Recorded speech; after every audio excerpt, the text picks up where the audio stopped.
কাছে ডাকি, আল্লাহ তুমি আমাকে কালা কুফস একটা সন্তান দাও, তবু তুমি আমার একটা বাচ্চা দাও যে আমাকে মা বলে ডাকবে।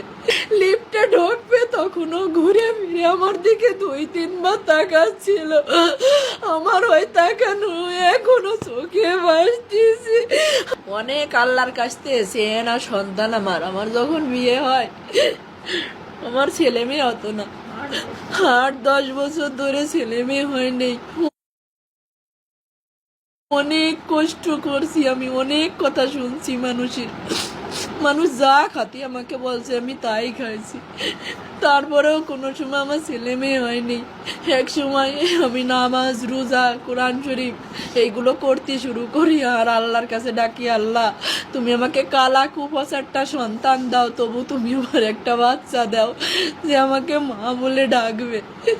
ডাক্তার কবিরাজ দেখাতে দেখাতে আমার সিনথিয়া হয় আমার বিয়ের 9 বছর পরে গিয়ে।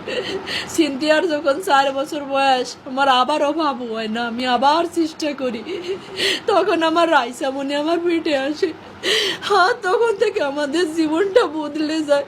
আমাদের জীবনটা এত সুখের ছিল না, অনেক কষ্টের ছিল আমার জীবনটা আর আমার স্বামীর জীবনটা। একে তো সন্তান হারা, আমাদের টাকা পয়সার সমস্যা, সব কিছুর সমস্যা ছিল। যখন আমার রাইসা আমার গর্ভে আসে আমার জীবনটাই বদলে যায়। আমার রাইসা যখন জন্ম নেয় তখন ওর আব্বু ব্যবসা শুরু করে।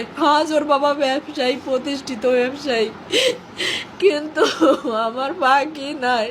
আমার লক্ষ্মী মেয়ে বুড়োই গেছে।